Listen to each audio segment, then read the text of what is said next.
ngaddamu nga bwayagadde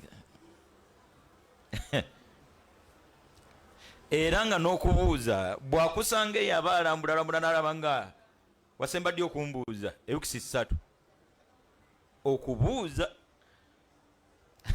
era nga tubuuza naye nga sinagenda ku kyantutte wa chairman we nalabako ekifo ekyo nga takyali chairman nali mukeera nga ne bageza bamulabamu bulabi kya bulabe bali bennyini abamubuuzanga nekyenjagadde mu kino chairman bwe yakuyimirizanga twamanyanga obunafu bwe nga olw'egguloggulo awo anaatera okunyuka obunafu bwe buli mbaana abawala bumuyitamu kati omupimanyina waatudde neggwalajjana nojja n'obugambo Allah yakutuwanga kirabo oba lufuleno yandibadde efaanana etya ya rabbi kasita ekiwala kiri kiwulira chairman era owunziko nga niwabadde onnyimiriza naye oba osobola okunsonga nti ketagenda okole kumutenda wali kyana kiki kiwala bwe biba ne muffe mu ebiri ng'ekyamazima kabeere mukyalawo kabeerani abamu batumanyi obunafu bwaffe ng'amanya wakwata n'osumulukuka sabanyumizaako omuvubuka ewaffe bwayise yagwa mu ngalo z'ekiwala tekyali kisiraamu ne bagwa mu mukwano teyajjukiranga nti kimubbye nga yagenze nadda nanyumiza banentendeserezi nagenze nazo kizibbye guno ogwasembe gwanyumira nnyo ku luno yeekandaga nti ku luno tekizitwala agenda okukonkona nga zonna azijjemu aziteese mu jjinja nekiggulawo obanga kimugamba bugambo ki ya rabbi mu ddakiika aga yakoma mu jjinja wali nazino nawo nayingira kyokka ezo nazera nanyumiza bannenkeera nti nazo kyazibbye oba buba bukyali bubbi obwo kati bateeka okuba nga waliwo obugambo obusenneekerevu nga bakuyita byotoli byonna n'olaba nga 2 Lord Mayor His Excellency Kasule nze gwe principal nga nti kakati kukakananga obuzibu buli ludda nti nviiri zokka nti awaliyo n'ebirala neze naali ako kukakananga emitwalo 10 bagitutte bugambo buseeneekerevu abanga omutonzi waffe mutenderezenga olutendereza ajja kukwanguyiza byonna Qur'an eyo ndeka njiddiŋŋanenga mikwano gyange nsaba Allah kuba ekituufu ffenna tugaba n'obunafu siseeka siima musimu azinyi bw'otaluma na gwangulu bw'oteeka mbu olunaku lugwa wali nga togitunuddemu kati mukkirize tweyimbirirenga nyigiriza nnyo oyiga okusoma Qur'ani baganda bange obuswavu tubuteeke ebbali Kasule va mu buswavu naaba ensonyi gwe tulinde ffenna nga tuwedde mugambe imaamu no nti nkwetaagamuko kankwetaagamu kakandalirire kati saala sunna nga bukakasa nti bano kabasooke bakole batya basooke bagende kati bwe tuggwamu omuzze bali nga ti ekituufu oba ogenda kuntandikira wa nabyogerera nokambiddemu atalina za yasaruna ndabe galasa bweggwa atalina za yasaruna ajja ndabe inshallah ya 2 ya 3 wanji ya 15 bandabe goye gatta ngo 15 toluyina jangu ewange taatawo kati obuzibu yasini kati osika woyi anti 15 lwa yasaruna teruliwo kitaawo wendi jangu gwe darasa bweggwa ate sigwe kiti bagana munsasire kanjogere bubi asisi yasaruna yaddi Kasule yasaruna yaddi tugenda mu Ramadani era ennaku ebulanga 10 era ne nsaba Allah tusonyiwe atuwa okwerwanako ng'akakisa kakyaliwo ya rabbi abasomesa weebali nabagamba twali wano Allah akyusa embeera Kasule Allah naleta mbere banga yankula akula kasule ne bakuwa mulimu e Dubai, kasule ne bakuwa mulimu e Germany. Fenene tulabira ddala nga twetaaga n'omukolo gwa shukuru, kumbe waliwo mu ddiini ebintu byetogenda kuddamu kulabako nga bakwadde omulimu e Germany. Obudde bwa yasaru nabwo babukyaliwo nga n'obwajjama bwennyini bw'oteeka mbajjama. Kati abasomesa abamu bakyaliwo. Waliwo alla baatutte namubagamba ono yali musomesa waffe Sekambaziira, kati agala okumusomako ogenda Canada. Bw'aba wakusomesa yasaru nagwe olina kulinnya agenda wa? Tumuveeko. Twalina musajja mukulu nali naakajja wano nga buli dhuhuri bweggwa alina abayizi be ba yasaru na mpola mpola. Oyo ye tali Canada naye oba okumusomako oba omujja wa? Soroti yabeeranga wano nga tosasula, gwe kwata yasaru natuula mu maaso ge, soma enkya jangu omusomeremu mugenda awalala nga bw'otambula bw'ogenda. Ogwo mukisa Allah yaguggalawo. Twandikozesezza akakisa akakyaliwo. Mikwano gyange, Qur'an teyagala ssaawa nnamba. Yasaru natogiwa ssaawa nnene, giwe eddakiika 2. Gwe funa kusinga mukanye ku ddakiika meka? 2. Nina omusiraamu mukwano gwange kyebanda bujuuko kyebandeyo munda yatunka ne yasaru naye mpola mpola nga temuva wano. Yali ddereva nga yasaru naye ebeera waawo nga inaseka bwe bakkaanya era nga beenoonya wonna bwe beesanze bo tebalina kifo kyankalakkalira. Oli sayidi ki nti jandi wano? Naavuga n'agenda ne basalirawo lasiri ne bawa eddakiika zaabwe ameka? Ono n'agenda ne yasaru naye wano enkya wafune kati oli sayidi tusalire waswiri kyandi nateete tukole bwayise ne batambula batyo okumana kumpi omwaka mulamba. Omusiraamu oyo y'omu ku bayimamu b'abanne kati ennansane yasaruna. Qur'ani twogere ki ekiri kutuulamu ddala okkakkane. Mikwano gyange kankoma ku bya Qur'ani, nsaba Allah ekitiibwa ate okwetuuza. Ekyamazima ebbanga ly'omala nga tutunudde mu Qur'ani lyebbanga ly'omala nga weesazeeko obujjanjabi okuva eri omutonzi wo, lyebbanga ly'omala nga weesazeeko emikisa, lyebbanga ly'omala nga weesazeeko okusaasira. Kasule nga gwokola amazzi osobola okwesalako amazzi ate okola amasanyalaze nga weesalako ate amasanyalaze. Kakati gwokola mu mikisa Qur'ani gwogiyina okusumulula emikisa gwe zeddakiika 4 gomala muki mu Qur'an okusumulula okusaasira kw'omutonzi wo mu bulamu bwo zeddakiika 4 za Qur'an. Kati gwe weesazeeko. Wenna ayina wiridu abamanyi okugisoma Qur'an, mikwano gyange tufune wiridu. Wiridu kyeki? Kyekitundu omuntu kye yeesalidde kyanaasoma nga buli lunaku. Eyeesalidde empapula 2 ye wiridu ye. Buli lunaku olusoma olulabako empapula 4 ye wiridu ye. Bane tusala magezi gonna obeeko ne Qur'ani eyeesalira buli lunaku. Oba olyawo wabeerewo n'ekiseera ekimanyiddwa nti mu wiiki 3 mu myezi 2 Qur'ani ngimalako yonna nenjiddamu buto. Ffe mulamanzaani tusala juzu. Ewaffe bwayise wali mbitaala katundu baali awo waggulu we tusaza tarawehe. Bino bye mbagamba lansaasire ne kano kankogerere ddala. Nali nkyasomebwa Isa ku biraali 95. Twalina Sheikh bamuyitanga Isa Segawa ye atusagazanga tarawehe. Isa nga atusaza alabako tiraawa.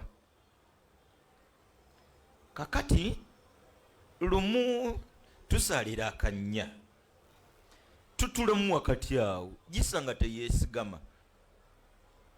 Isa nga yeesigama nga tuwummula tuba tunatera okusituka tulandikira akendala emmeka. Isa yagenda mu wuzu nawulira obusungu naga musajja tali siriyasi. Tuli bantu bakulu wetwawumuliddemu waliwo abadde olina okugendera mu wuzu naye alaba obusungu nansaasira. Yasaru nali nnyina we nali nagituuka neneyama wakati mu busungu obwo konze akola kyekyenjawulo ffe kyetutasobola ngaokujjako nagwo era gusinga ffe nga sigenda siwejjesa. Nentandika Qur'ani aya ku aya kigambo ku kigambo neneesalira buli lunaku nga mpejjesa ejjuzu. Buli lunaku mpejjesa ejjuzu. waqala laino jukbeni buli lunaku jjuzu okumala omwaka mpaka kuna manzani eyaddako nga sifuna amababbanyi wakati wala manzani awo nyine jjuzu yange nali nemeddeko lwe twali tugisala nga simukuba akaama natereka obusungu bwange mpaamu teyali mubi nga yisa tampaamu nakankanira emimbali. Allahu akbaru. Okusooka amina yantiisa alifatiha eno ngewe nawulira gwa amina ogunene nga nti nfudde nabadde sibisaba kati ate nfaawulede nkirimu wakati nga nyina kiggusa katono nkabira emimbali ngambirabako Allah nansaasira kwolwo ogwo omwaka nempumula nenzira mu kuwejesa kwange n'obusungu buli era nga bugira ne budda omukulu nga adigida budigizi omwaka ogwaddako nenzira mwani mpaamu isa nampa kuluna alhamdulillah nasazaayo eswala yali emu kanzireyo mu ffumbiro nenzira nga buli lunaku mpejesa jjuzu. Omwaka ogwokusatu Ramadhani eyokusatu twagigabana yasaza ngera akanya nensaza mmeka nya obaje tubiyatandikidde olabayo kati kuluno nga bayimirira bali bameka oba agenda muzo akolwatya agende bino byali waffe kazo ebwayisa abatabuliki bali bamaze okulwanagana ne basajja bakulu nga babagobye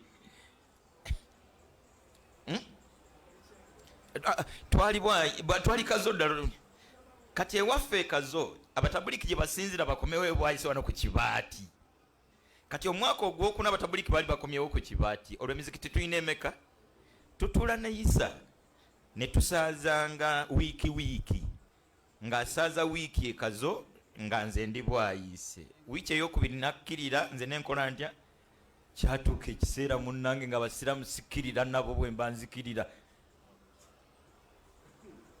ng'engulu wasigala omuntu mu kulabako kwange kyatuuka ekiseera olulimi ne lukalira ddala bulungi ne kino njakyogera nga atagenderedde Seeka Isa yannyuka kati asimba busimbi layini nze nkyaliyo nkyasaaza Ramadhani guyitawo ewaffe awo mu katundubaali ate muneseekweka nze abantu sibagambangako ndi yonna ngiyina mu mutwe Qur'an yange kwata misana atayagala akola atya anoonye gye bagijja mu mutwe akatundubaali kajjuza waggulu awo kasula oyitangawo olwoluma naye kyenjagadde mu kino simanyi sikunyumiriza kwewaana naye oba oliawo gwani anaakunyiiza naawe otabuke kyovula olumu nsiiwuuka ebigambo nenjogera bibi nnyo naawe okola otya onyiige oba oliawo mu kunyiiga naawe oliggukira eno ewange kwakati Isa yampisa bubi naye ati Allah gwogenda otya muwuzu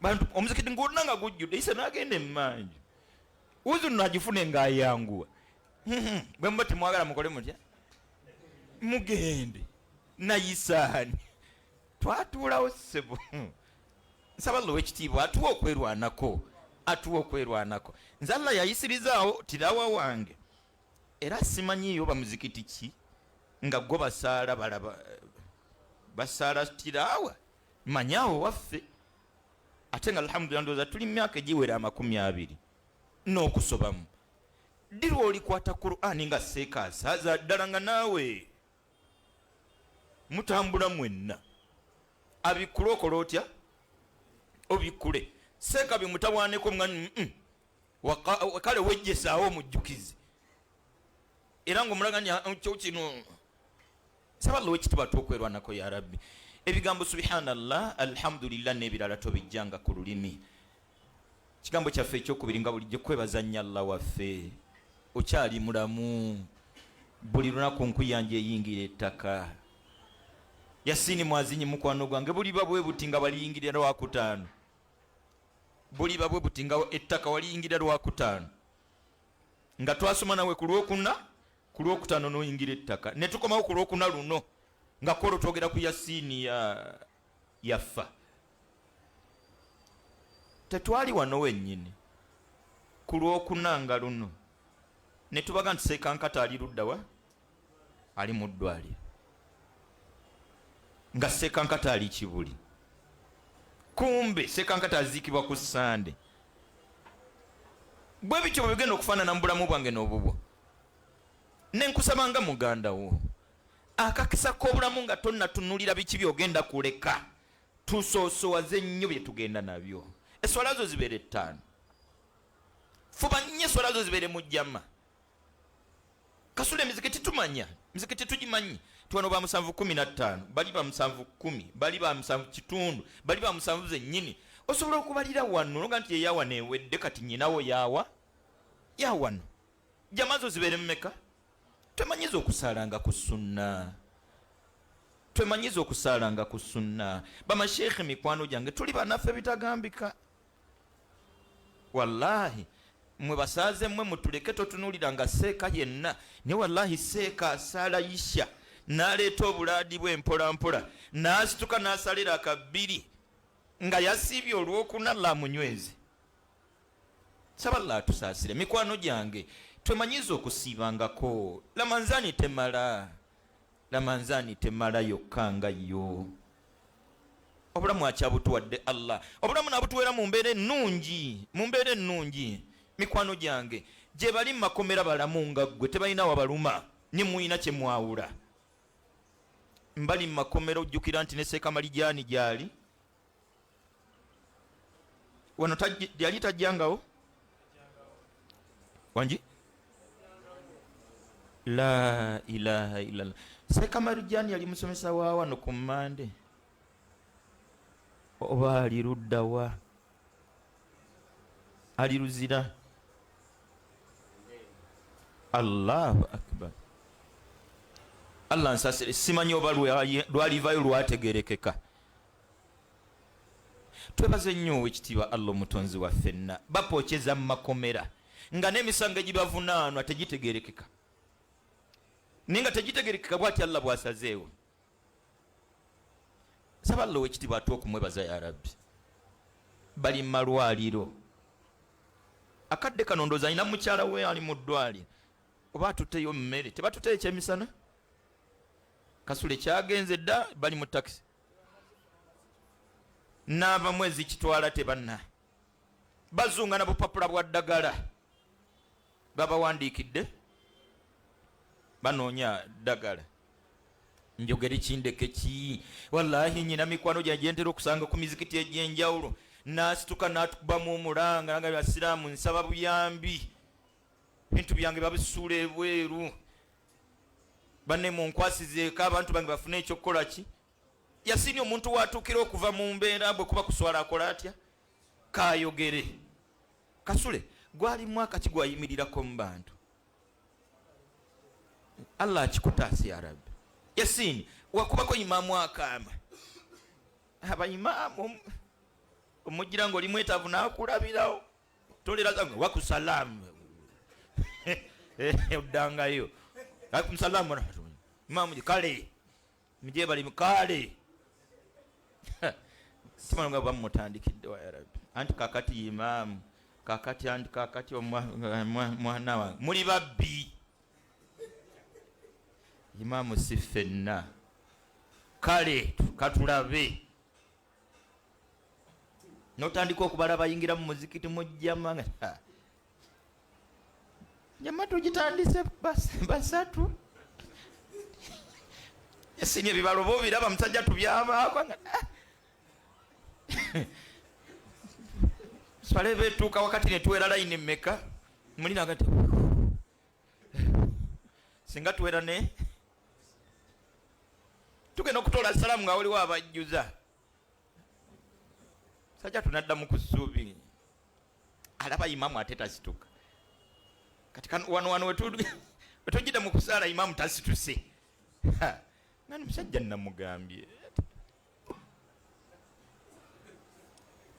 Kati wali ajula okukaaba tajja. Kati kale olw'olumu imaamu n'asituka bannange tulina muganda ffe omwetaavu. abayina mu kusere tufune emitwalo ng'esatu ate tulinawo n'az'amazzi ne kati ononaga kati ate abalala oyongerako bangi nze nagambye ne mutandika oziweereza oli asudde ebibiri n'ojula omukuba oluyi tunulira asudde ebibiri akusanyusa akunakuwazi nga no ayina amagezi kati ate omulala notunuli atambula kikutte engato zakyo kigezi nga tyatera buuno boogedde ensonga onagenze bugenzi nammwe kiri batuukako mu nderi bye babaako abange twebaze nnyo omutonzi waffe njogera ekindeke ki sabalowo ekitiibwa nabo basajja batuwa basaasire Allah abasaasire naffe tatutusanga mu mbeera eyo Allah agitutaase nga mpunzika mikwano gyange Allah atukoledde nnyo atuwadde nnyo akatono kakyatuwaddewo kumukkiririzaamu kasule gwe nobeera kasula azze okusaala kuyanja yabengeye ngeye mama nkuyanja yabengeye tesadde oba wekika kyammwe yasadde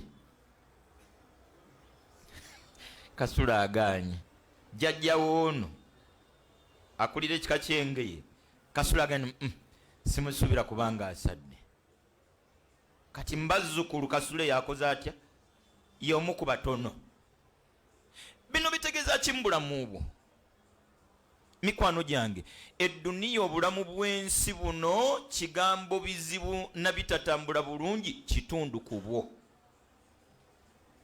yagala gaana waliwo ebintu ng'oyagala toyagala birina okubaawo mu bulamu bwo nga bwati bwe yabiteekateeka oba olina omukyala eri olunaku lwolifiirwa mukyala we ekyo si kyakukubaganyako birowoozo mpozi gwe ng'obuladwe nga nti Allah atusaasire tufiire kumu Abdushakuru kyosaba kati otomatikali olina okufiirwa omukyala kuba waali bwe tulina abaana mutabani namulabako jjuzi abaana balina otufiirwa baagala tebaagala omwana akyalina kitaawe olina okufiirwa kitaawe fe abalina abaana olina okufiirwa omwana omulimu Allah alina okugukyusa bano babaagala oba tebaagala gavumenti erina okukyuka oba ddi tebannoonya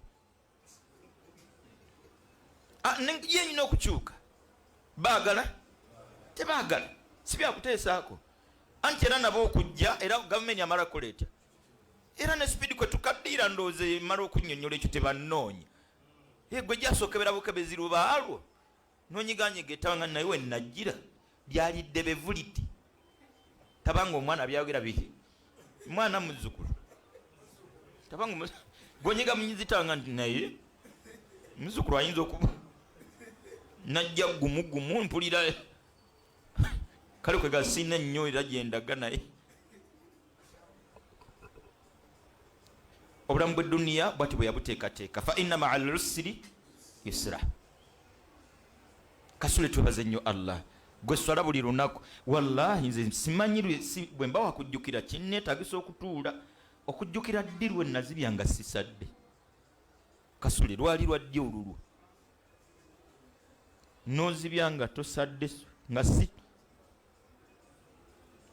wangi kasule naye tajjukira alinga yasiiniddi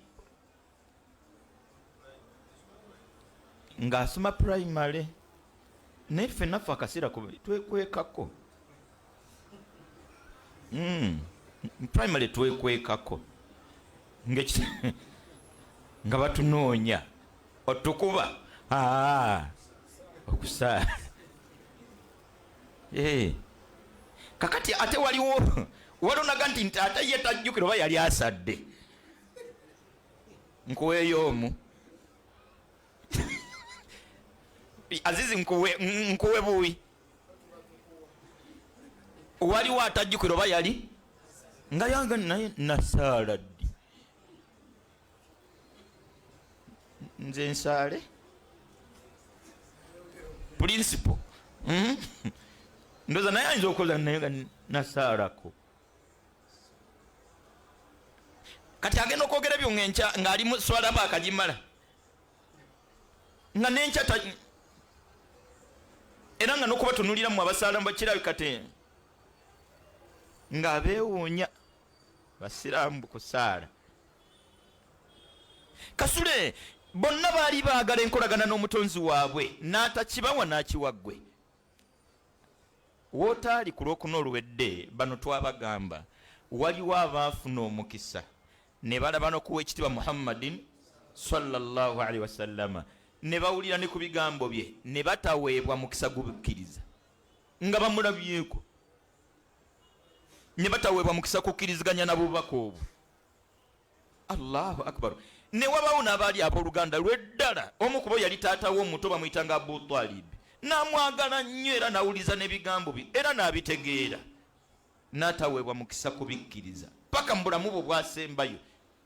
Mutabani we najja kusaawesebwa nga taata oba wandiŋŋambyeyo ekigambo, yatula bwatuzi kale byonna bigaane naye kino kyogere nfune we ndi kutandikira. Sajja mukulu n'agamba nga tebakimpadde. Muhammad kyogera kituufu naye takimpadde. Kati najja akiwanze naawe katuwunzike ne wano twolekera kusiiba. Nakuzome ziri 19 olwaleero. Shaabani gwe mwezi gwa 8, Ramadani gwa 9 gwe tusiiba. Sabalo wekitibwe ennaku esigadde zino 9 10 nazazi tuyiseemu bulungi atutuse mu Ramadani ya Rabbi. Naye aya 183 Allah mukulaalika okusiiba yakulaalika ku bantu abali specific, abantu ba muteeko omusunsule ntegerekeka. Okusiba takulalise ku buli yenna akwagala oba akusobola. Atugambye ya ayyuhalladhina amanu, abange mwekka bakkiririza mu bwomu bw'omutonzi wammwe. Abange mwekka abakkiririza mu bwomu bw'omutonzi wammwe. Kutiba alaikumus siyam, mwe muwandiikiddwako okusiiba n'ebikkirira nga aya bwe yeeyongerayo. Kino kitegeeza Kasule nti wandibadde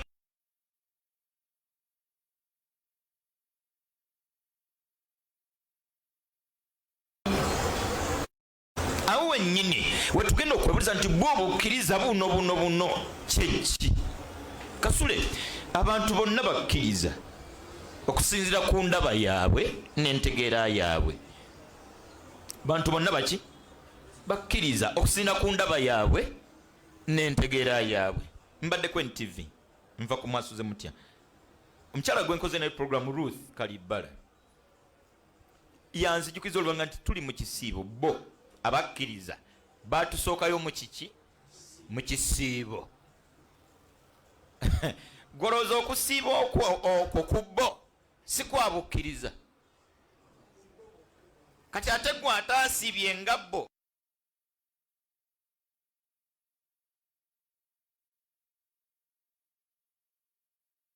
bakafiiri olw'obutasiiba nga bwe basiiba, ate nga bwe batuyita bakafiiri batuufu. Lwaki tuli bakafiiri tuwakanya ensiiba yaabwe? Kuba bukafiiri kitegeeza kuwakanya. Kati batuufu bwe batuyita baki? Kati ekindeseza ekigambo kino buli muntu gyali mukkiriza. Waliwo bannabyabuwangwa nga ye byakkiririzaamu nga mukkiriza muzibu. Bali balina ndooza n'abakulembeze baabwe, balina n'ennyambala yaabwe, balina n'enziika yaabwe, n'ensonga zaabwe baziina Kasule nga bwe bazinnyonnyola bawulira ng'entuufu. Lwaki eddiini zino zisigadde zonna zaabeeru? Ffe tuli baki? Ffe tuli baddugavu. Naffe ng'abaddugavu tulina ebyaffe. Kane balaba nga ebyobuwangwa byokoola, misambwa, mizimu nabo bye balina okusinza. Oba byatonda ki ekyawangula abaddugavu? Va kutonda oba bikola ki mu bulamu bwaffe ffe ng'abaddugavu? Emisambwa n'ebyokoola n'empewo n'emizimu bikola ku byakussa kwaffe ku oxygeni, bikola ku byakunywa, byakulya, bikola ki? Abo nabo bakkiriza mu layini yaabwe. Kakati kyabuvunaanyizibwa nnyo gwe Muisiraamu obukkiriza obubwo bwe weeyita bw'otegeera obumanye. Obukkiriza kyeki? obukkiriza ennyinyonnyola yaabwo gwe obubwo va ku bw'abalala babeere bakkiriza kuba bwe beeyise. Gwe obukkiriza obubwo butegeeza ebintu bisatu mu nnyinyonnyola yaabwo. Obukkiriza i'tiqadun bilqalbi, butegeeza kakasiriza ddala okuva ku ntobo y'omutima. Obukkiriza obubwo obwogerwako waliwo bye wakakasiza ddala nga biri ku ntobo ya muki ya mutima. Wa nutuqum billisaani, bye wakakasa byo ku ntobo y'omutima tebyakomeeyo, ne mu mboozi yo yonna bw'oba onyumya ejjayo obukkiriza bwo buli. Ne bw'oba onyumya ku bya mupiira, ne bw'oba onyumya ku bya mizannyo, ne bw'oba onyumya ku bya bulimi, ne bw'oba onyumya ku bya bufuzi, bijjayo obukkiriza bwo buli. Ate ng'ekituufu bigatta bulungi. Teri mboozi yonna ey'omukkiriza ddala ng'ayina bye yakakasa ku ntobo y'omutima gwe okuggyako nga bye yakakasa ebyo byeyolekera mu bigambo bye. Kasule tosobola kuba nyantegera ya muntu okuggyako nga amaze kubaako byayogera, nga amaze kubaako byakola, nga nti bulijjo mmanyi alina amagezi. Talina amagezi. Tulina we twali tutudde, omulabo oyo teyakubawo ekigambo kiti ng'akaana akawala kayiseewo n'enviira empuuta eyo. Bulijjo obadde oga nti bulijjo muyita namuntu, bulijjo muyita muntu, si muntu oyo talina amagezi. Naye nga lwajjo yamala kubaako byayogedde ne bijjayo entegera ye munda eri. Kati obukkiriza bw'omukkiriza obwammwe mmwe Abayisiraamu, waliwo ebigambo, waliwo ensonga ezirina okutula ku ntobo z'emitima gy'abakkiriza mmwe, obukkiriza obwo bweyolekera ne mu bigambo byammwe byonna, mu mboozi yammwe yonna. Wa amalun bil jawaarihi, n'ebikolwa byammwe ngera bijjayo obukkiriza obwo bwennyini. Biki omuntu by'ateekwa okutuuza ku ntobo y'omutima gwe, biwulikike mu mboozi ze, byeyolekere mu bikolwa bye. Obutakulwisaayo ze mpagi z'obukkiriza omukaaga ze tukuze tuyimba. Antumina billahi wa malaikatihi wa kutubihi wa rusulihi wal yawmil akhir wa bil qadari khayrihi wa sharrihi min Allahi ta'ala. Obukkiriza bukolwa empagi ziri mukaaga. Kati ezo empagi mukaaga mmwe mwana b'omukkiriza azituuza ku ntobo y'omutima gwe, ne ziwulikikira mu bigambo bye, ne zeeyolekera ne mu bikolwa. Mpagi mmeka? Mukaaga. Kati abo abaatuuza empagi ezo mukaaga mu bifo byabwe bisatu be bakoowoddwa ne bawandiikibwako kola ki? Okusiiba. Mmanyi nti kirabika kitegerekeka bulungi. Kati wakati mu kwetereekerera okw'okusiiba tukebera empagi ezo mu bifo bimeka? Bisatu: muggwe, mutima, bigambo byo n'ebikolwa byo. Kino ndooza kyanditumaze okukaanya oba obutakkaanya na muntu yenna ajja okutugamba nti nze eddiini ndi mukkiriza erimu najasirwa kuba eno ndi munafu. Mwana omuwala ajja ayambadde bubi n'akinaggukira kuba nina abambadde obulungi, naga muyinza n'okuba abamyenyi ate okunsinga. Nze munda eyo eddiini ngiina. Ffe tulina eddiini ffe n'okusinga nammwe mmwe abeebirevu. Obukkiriza eyitibwa eddiini etula mu bifo bimeka? Tosobola tutendera nga buli munnaddiini nga tosaala. Ekikuli ku mutima kitegeeza nti ekikuliyo kya butasaala. Kifo kye tulabye n'okungulu. N'emboozi zo zonna zirwawo okugatta n'eddiini. Kati ate otulabye tugenda okusaala n'olyoka otukinaggukirako. Musa muva kusaala. Nnyina basooka mujjana. Ffe eddiini yaffe tuli eyo munda. Teri ddiini eri munda okuggyako nga bw'ebaayo erina okuwulikikira mu bigambo, erina okweyolekera mu bikolwa. Bwe bukkiriza obwogerwako. Ddayo weenoonya obukkiriza bwenoonyemu mu bifo bimeka? Bisatu. Obukkiriza buno n'empagi zaabwo mukaaga ezirina okutuula mu bifo byo bisatu. Buli mpagi erina ensonga zaayo. Antumina billahi empagi esooka erina obuwakatirwanga busatu, nabwo buteekwa okutuulamu mu bifo bimeka? Bisatu. Okusunirako akatono ennyo akasooka mu buwakatirwa obuli wansi wa antumina billah, akasooka al imaanu biwujudillah, okukakasa okuviira ddala ku ntobo y'omutima gwo ne mu bigambo byo ne mu bikolwa byo nti Allah waali. Ng'ekyo kyatuulayo, kyatuula, kyarasakha, kyataamaka ku ntobo y'omutima. Allah waali, al imaanu biwujudillah, okukkiriza n'okkakasa okutalimu kantu konna ti Allah waali. Bino biri wansi wa antumina billahi yokka. Kati bwe tutuuka ku malaikati nawo waliwo ensonga zaawo, wa kutubihi nawo waliwo, wa rusulihi nawo waliwo, wal yawmil akhir nawo waliwo, wa bil qadari waliwo.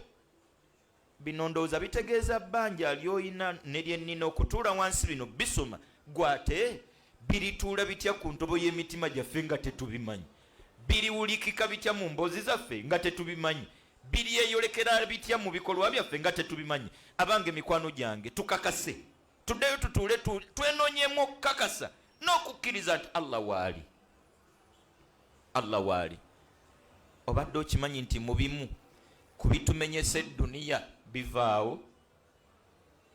Wallahi nga wakakasa wakkiriza nti Allah eyantonda waali, then ki ekikutawaanya? Owekitiibwa Muhammadin sallallahu alaihi wasallama mu kiseera ky'okusenguka bave e Makka ne Bumbakali bolekerewa e Madina beewogomako mu mpuku, abasajja ne babafeffetta paka okutuukiza ddala wa ne ku mpuku baatuukawo. Abakali bw'alaba agagere g'abasajja n'agagatto ga bamaziga gamuyunguka, owekitiibwa Muhammadin sallallahu alaihi wasallama n'amukoona ku kibega nti Bumbakali okaabira bwereere, inna Allaha maana, Allah waali. Olaba omukkiriza yatusoolobako wakati mu embeera yonna ekomye, balabanga abatalina awayinza bataasa yamukakasa bakakasa nti waali. Musa alaihi salam ng'alagiddwa asenkena bakkiriza bonna bafulume Misiri, tebaagobererwa Falaawo n'amagye ge gonna, ejje teribataayiriza ku nnyanja. Abali ne Musa bakkiriza tebakoona ku Musa bonga ni Musa tunula gye tuva. Musa mu Shu'ara yakakasa balira nti abange inna ma'iya rabbi, Allah waali, sayahdin, agenda kutuwa ekiddako. Kukakasa nti Allah waali. Mikwano gyange kasula Allah waali. Tunakakasiriza ku kinti waali. Kasule tukakasirize ku ki? Ku byatuwadde. Yasini tukakasirize ku ki? Wanji gyatujje ne gyatutwala. Seeka tukakasirize ku kinti Allah waali. Wanji ku mwana alieka. Tukakasirize ku ki? Obuteetooloola nnyo ku buli kiriwo kitegeeza Allah kubaawo. Buli kiriwo kitegeeza Allah waali. Kino ekyokulabira ku twakakiwa guno mulundi noza nga gwakusatu wano. Bw'otuuka mu kibira mu masekkati eyo ne baga nti eyo tetuukanga muntu yenna. Wanji kasule n'otuuka ne weeyongerayo n'ogenda ogwa ku kibangirizi nga kisaawe bulungi, basaayewo bulungi, waliwo engoye ennyanike n'ebbaafu mwe banyumunguzza n'akasepiti k'ebijanjaalo katokota. Kasule weetaaga okunnyonnyola nti wano waliwo abeerawo? Wanji teweetaaga kunnyonnyola nti wano waliwo? Wanji Yasini bayinza okumatiza nti tambula wano tewatuukanga muntu yenna, wano tewali abeerawo. Bayinza okukakasa. Lwaki tokkiriza? Kakati ebijanjaalo biri era ne bweba nkalamatanga eyakulumya eddo oyagala ku mazzi g'ofuna wootula n'obwongo ne buga nti kamulinde, ate alabika tali wala. Ebijanjaalo bibiri amazzi ogalaba gakendedde ate ng'agamanyi. Ani ali naye nga obwongo bukakasa nti wano waali. Lwaki tukakasa nti waali nga tewali ayinza kitujjamu? Bino ebbaafu eno mwe yayozezza n'engoye ze ziri n'ebijanjaalo ebitokota. Kasula awo nze temuntwala walala. Enjala ne bweba ennuma tunaalya ku bino ateeka okuba ng'agenze nakuleeta muwogo kusula mu bijanjaalo ebyo. Ani simanyi naye wakati mbutamumanya okkiriza nti naye ng'okkiririza ku kyolwo olukkiriza olutaliimu kabuusabuusa. Kakati ebitonde by'omutonzi w'ebitonde biri mu dduniya byonna kasule tebitumala kukakasa nti waali. Kasule tomenyeka nnyo, mutonzi wo waali. bannange waali mukubaawo kwe ne byakoze byennyini nga Yasini bwatugambye bimala.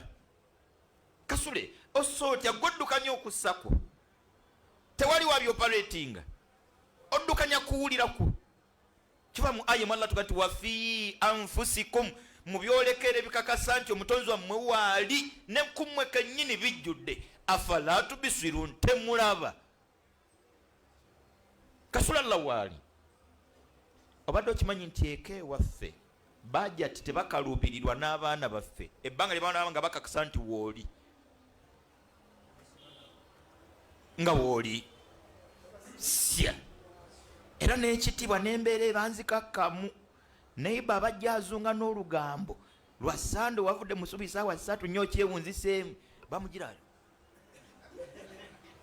era asooba adduka agira bugiza ati ninga aliwo n'okwebaka akoze atya naye sebo nga wano onna waasanyaladde dda waali waali ate munangalla nakusasira n'okawulira kaleeta akabugumu ngati okay wendi Kasule kakola bubi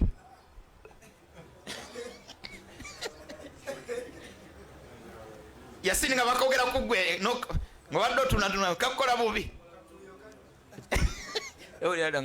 ojona kugira okomuka kasa ntakulimbye nkola ki okondola kwegamba oli agende nga mugumu tebamulimbye omukulu nenga n'okubaawo kwera tekutugasa nnyo kiriawo masikini. Era ekikaabye ennyo famire bakaaba nnyo ng'ofudde kubakola olwe bakakasa nti ovuddewo wangi ekikaabye ennyo aja ati nekikaabye nnyo n'abaana bonna kuvaawo kuba bulijjo bagumu nga wokola ki wooli. Abange bino byaffe by'abantu teri kyabbeeyi nga kukkiriza nakakasa nti Allah waali. Ekyo kyetaaga kitule ku ntobo y'emitima gyaffe n'ebigambo byaffe. Kasula okone ku mukyalawo nga nabbi bwe yakona ku Abubakari sallallahu alaihi wasallam nti okabira bwerere waali beeka tokola ki waali tebajja tulaba waali. Obadde okimanyi nti abamu lwe tusiibya awaka ate oluusi oddukayo obuddusi waliwo ebyana ebitoototo sayizi gye bamanyi nti yajagala nnyo gye bakusindikira genda omugambe jukira kali tekakumanya oba weebaze oba teweebaze gwe ddadi katani ne kakunya nga kiki mami agambe muntu anawumulako ddi kumba oluusi newwa toyina. Allah waali ate na buli kyoyagala akiyina. Kasula eddayo tuuze abaana baga nti munneesonyiwe waali. Oba tuli ffenna abange bakyala baffe n'abaana baffe bwe tubanga tufudde temutukabira nnyo ate kisuse waali waali. Ndowooza ebigambo bino bimu ku biraga nti ekituufu obukkiriza bwaffe tukyalina omulimu munene okutuuza ku ntobo y'emitima gyaffe nti omutonzi waffe waali nga si byakusaaga nga n'ebigambo byaffe bw'oba onyumya olinamu obwegendereza kuba waali. Allahumma nga ne bw'oba osaala nnyini swala okakasa nti waali. Enkola y'omulimu ng'agukulagidde waali yanjawulo kwakulagidde nga takola ki. Kyovala ne bwe tuba tusaala mu bimu ku bigambo bye tukozesa nga tuggulawo esswala subhanaka wayawukana. Ekigambo mu Luganda wayawukana kyogera kwaliwo bakwataliwo. Wayawukana wabihamdika n'amatendogo aba waali abataliwo.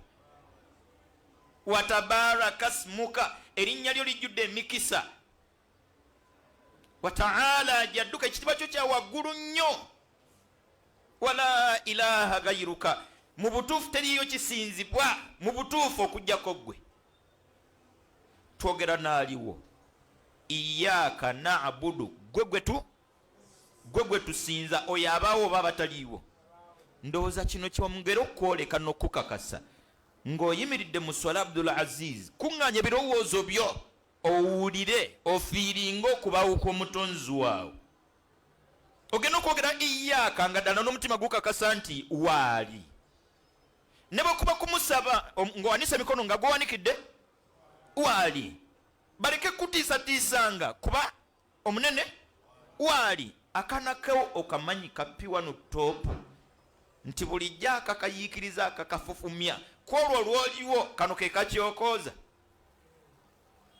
bangi lwoliwo afufumya akana kafufumya katabani kupiwa no topu lwoliwo nga kakasanta ati aliwo muddira anywa chai kwolwo ke kayiikiriza kano bulijjo kageze era kawunga ndiogeza nonkonako bataliiwo era ne kano keumba kaveewo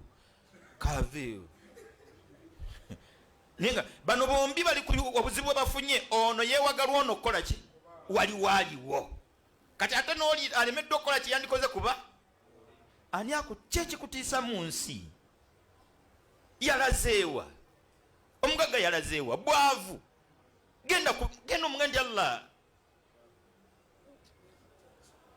bubuno bwagandi bwe buwulya nga obuwaabidde ne busigala waawo nimune ffe tetwabuwaabidde ffe twabweŋŋanze ffe kanjja kutoba nabwo era aziizi gyali atoba nabwo obutwalewa bwetaaga kuwulira ekigambo eki.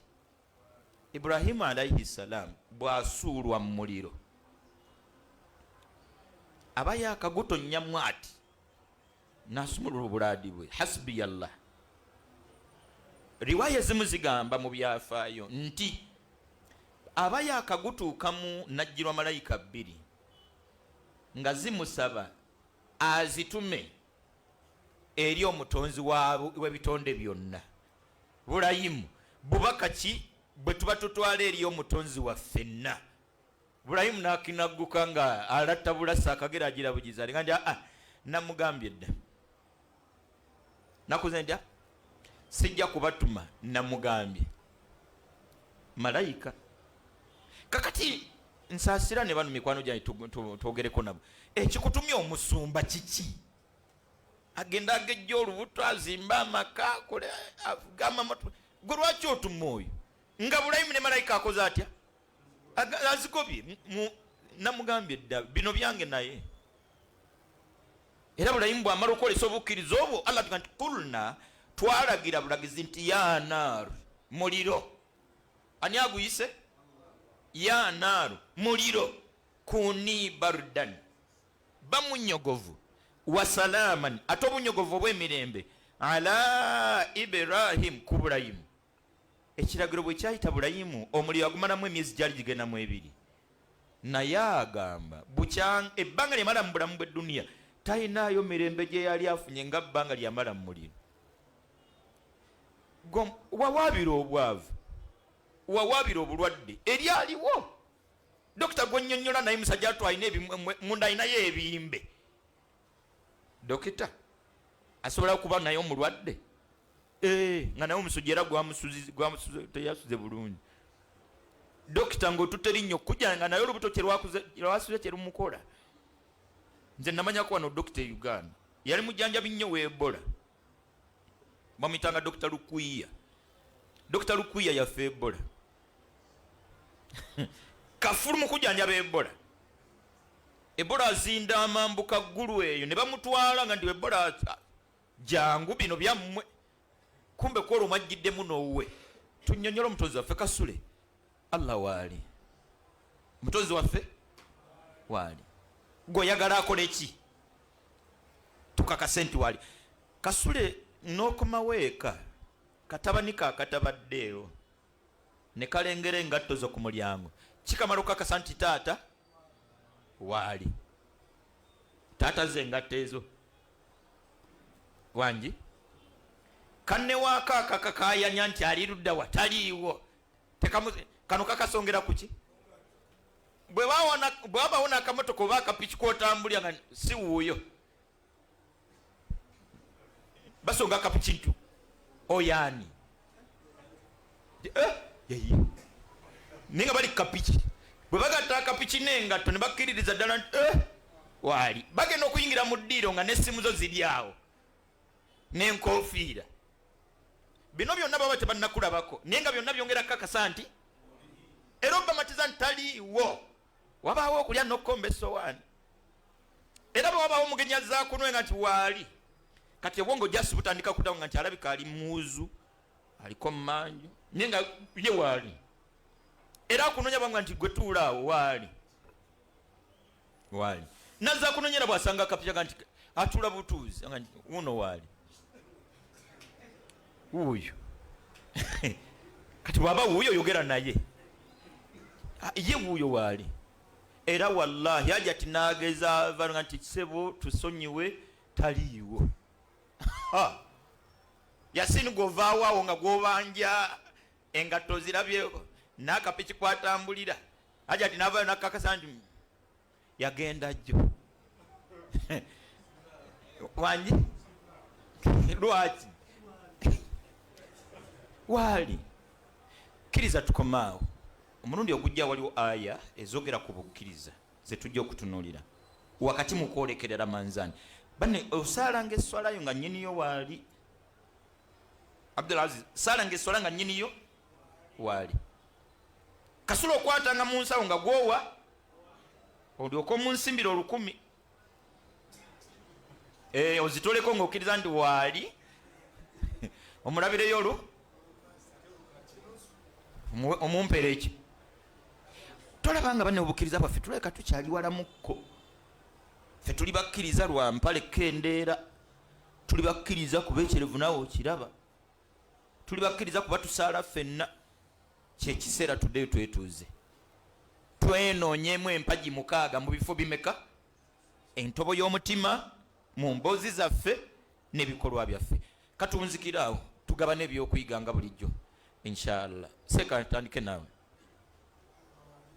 Wanji Allah waali nsaba Allah kituwe kyangu kyakwogera kyo ate myalwawo nayo kituuzaaye ya azizi nembigambo muno nembikolwa nga ddala osaana n'obunkenke. Famasimu gavugano nga nagyerabidde siramu esimu n'ayayuuya neyeetakula mu mugongo. Nyina gwe twaliranako n'emyaka giringa 5 egise yesimu bwe yagijjayo yagissa kutu ku magalibi nti kanzije katumale okusaala. Ogumu gwasigala wano kulaga nti esswala tukyali ffenna jasika kasule ebikolwa byaffe ddala munda mulimu biraga nti nyini kubitulagira waali. Ffe wanasi tusa okutunyonyola obwetaavu gwe tulaba nanga Abdushakura balyandye sere bakola ki naye nabo bakisussa mwazinyo omuto yigamu. Allahu akbar. Mu suratu Qaf Allah tukanti wa nahnu aqrabu ilayhi min hablil warid. Wetuli ne tubana kumpi nnyo na buli muntu n'okusinga omusuwa gwo ogw'obulamu guno gukuliwala okusinga omutonzi wo. Lwaki ye yagutaddewo.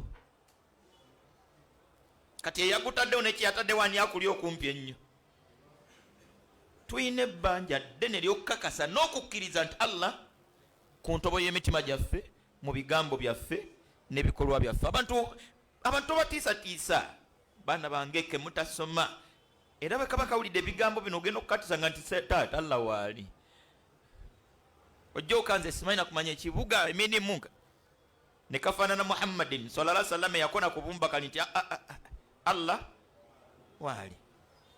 Allah bw'atuma Musa n'Arune wa Falaawo omulundi ogwasookera ddala bano bombi baali balambulukufu eri Allah we ngati qaala rabbana innana nakhaafu an yafruta alaina au an yatgha. Allah gy'otutuma omusajja si mutemu mulwadde tetujja kwekwekerera tutiddeyo. Wulira bwe yabagumya qaala la takhaafa yaga ni Musa muleke kutya innani ma'akuma temuli babiri tuli basatu tuli bameka nange wendi. Musa bwe bawulirira ekyo baga ndi kumenya mujenje ekkalu nga bakwata kubo kwolekera gye batumiddwa abange tulina ebbanja ly'okunyikiza obukkiriza mu bwomu bw'omutonzi waffe mu byo okukkiriza n'okukakasa ti omutonzi waffe waali ate nga waali. Sekayigamu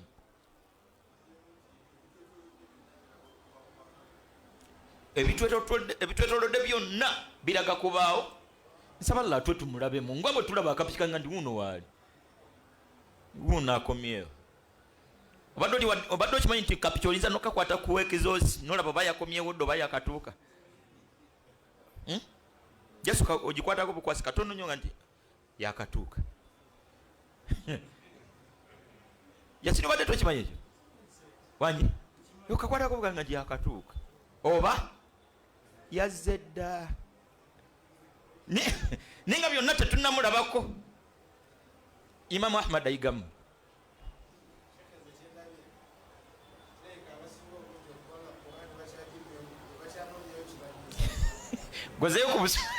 gogeze mubusungu bwange kati twogere bubi tubanyiize nemmwe tumala kunyiga kati bayimbirire buyimbirize. Yasini yigamu tutuuze abaana baffe oluvannyuma lw'okwetuuza kuba gwe batuuze nga gwasoose ngera balaba ebikolwa byo n'ebigambo byonna biraga nga omugagga waali kajja kale kaana taata fiizi kale gyonnagamba ne leero nze simanyi waali na tondeekaanira waali namuseeka. Alaikum salaam warahmatullahi. Twesazeeko emikisa tosobola kwesalako mazzi yadde amasanyalaze fate gye emikisa kusaasira bujjanjabi. Saba Allah ekitiibwa tuwe okwezzaako kuba ffe tujja okwezzaako inshallah. Namu Imam Abdul Shakur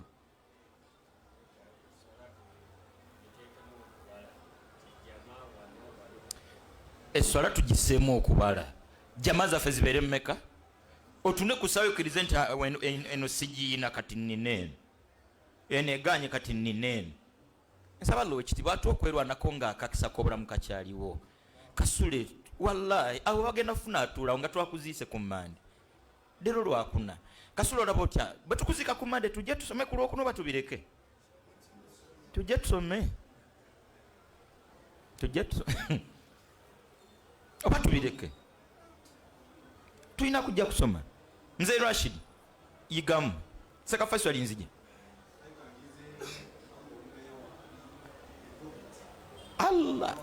Allah akbar bannanga Allah waali covid yatulaga byonna yatulaga nti musobola okutuula eka n'embaliisa omwaka n'omulala ate ne mulya bulungi. Astagfirullah nanafuya abagagga nze yafundikira menyedde buyindi be bakozi b'eddagala be yawunzika nabo balanga nti odikola simmwe nze buyindi zezimu ku nsi ezazinga okukosebwa mu nsi yonna abakozi baddagala abamanyiddwa yabakwatamu. Amerika sibe bakirimanyi China gye yabutandisiza nangalla waali oba twagala akole ki.